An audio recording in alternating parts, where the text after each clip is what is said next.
ప్రభునందు ప్రియులారా, ప్రభునామమున మీకు వందనములు. ఈరోజు దేవుని యొక్క వాక్య ధ్యానము యెషయా గ్రంథము 55వ అధ్యాయము 9వ వచనము.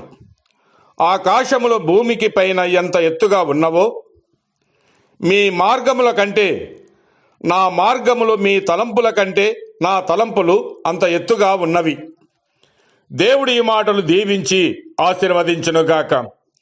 గమనించండి ప్రియులారా, మన తలంపులు, మన ఆలోచనలు, మన మార్గముల కంటే దేవుని యొక్క ఆలోచనలు, దేవుని యొక్క తలంపులు, దేవుని యొక్క మార్గములు ఎంతో ఉన్నతమైనవి. అయితే దేవుని సన్నిధిలో మనము గడిపినట్లయితే మనకు హృదయమును పరిశోధించు తలంపులు ఆయన కలగజేయును.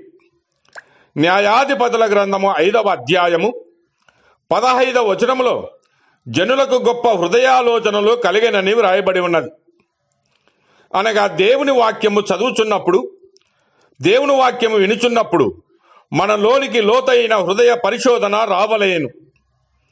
దేవుని గొప్ప తలంపులను పొందవలేను.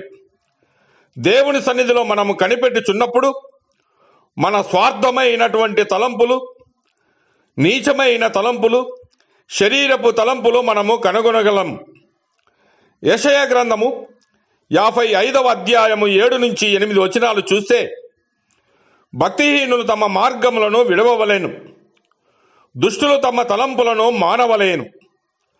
నా తలంపులు మీ తలంపుల వంటివి కావు అని ప్రభువు సెలవిస్తూ ఉన్నాడు.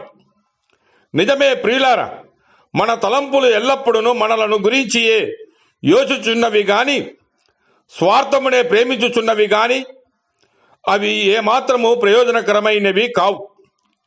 అనేక సార్లు అసూయ తలంపులుగా, శరీర తలంపులుగా మనవి ఉంటాయి.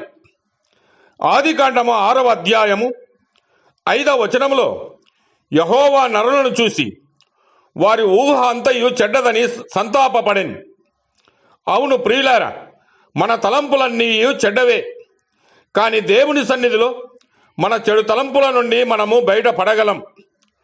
మనము దేవుని వాక్యమును చదువుచున్నప్పుడు మన సొంత తలంపులను గ్రహించుకొని వాటిని విడిచిపెట్టవలెను.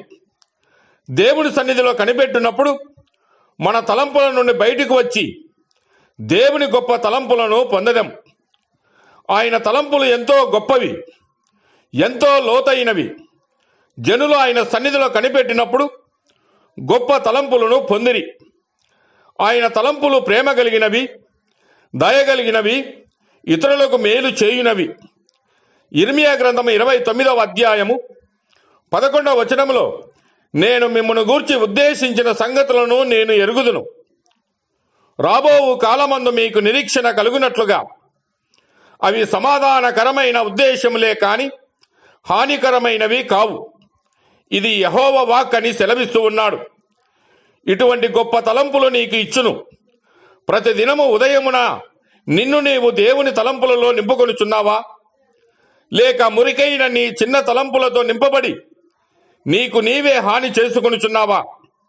అయితే ప్రియులారా, ఈ దినమే నీవు ప్రభువా, నన్ను గురించే తలంచుకునే చిన్న మనస్సును, చిన్న తలంపులను నాలో నుండి తీసివేయుము. నా మురికి తలంపులు, నా పాపపు తలంపులు పోవునట్లుగా నీ సన్నిధిలో కనిపెట్టుకుంచు, నీ వాక్యమును చదువుచు గొప్ప తలంపులు పొందుటకు సహాయము చేయమని, అంతేకాక నీ రాజ్యమును గూర్చియు నీ సువార్తను గురించియు ఉన్నతమైన తలంపులు దయచేయమని దేవుణ్ణి వేడుకొందాం. దేవుడు మిమ్మల్ని దీవించి ఆశీర్వదించునుగాక.